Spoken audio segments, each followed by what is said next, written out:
महाराज जी, मैंने संतों से सुना है कि प्रभु भोले स्वभाव वाले लोगों को जल्दी मिलते हैं, परंतु महाराज जी मैं तो भोला स्वभाव ऊपर का बेवकूफी को भोलापन नहीं कहते। भोले का मतलब सर्व ज्ञान होते हुए भी अहंकार रहित दैन्य, सर्व ज्ञान होते हुए भी अहंकार रहित दैन्य, या केवल भगवान से अपनापन, केवल भगवान से अपनापन। भोलेपन का मतलब बेवकूफ आदमी नहीं होता। कोई भी भक्त ऐसा नहीं होता जो ज्ञान संपन्न न हो। हाँ, एक भोलापन होता है भगवान से अपनापन।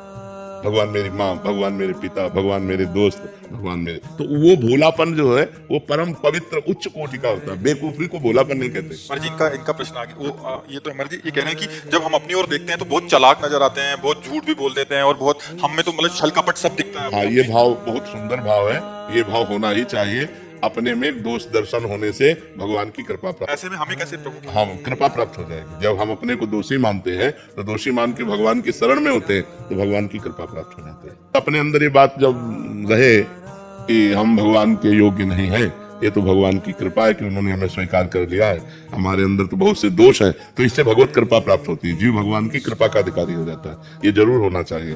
देखो हनुमान जी महाराज परम ज्ञानी महापुरुष है, वो कह रहे असमय अधम सखा सुनो मोहू पर रघुवीर, मैं इतना अधम हूँ फिर भी भगवान की हम पर कृपा है। सबरी जी इतनी महान भक्ता है, वो कह रहे अधम ते अधम अधम अति नारी तिनमा मैं मतिमंद अघारी, मैं तो अधम स्त्रियों में भी अधम, भीलनी जाति की उसमें भी अधम। ऐसा भक्तों के अंदर भाव ये रहता है कि मैं बहुत नीच हूँ, तभी उस महान परमात्मा को रिझा पाते हैं जब अपने में दैन्य भाव रहता है। सबसे अपने को नीचा समझना, सबसे छोटा समझ, तृणादपि सुनीचेन, यहाँ तक कि तृण से भी अपने को नीच समझना है। तृण के नीच अपन को शुभ और अशुभ न जान है।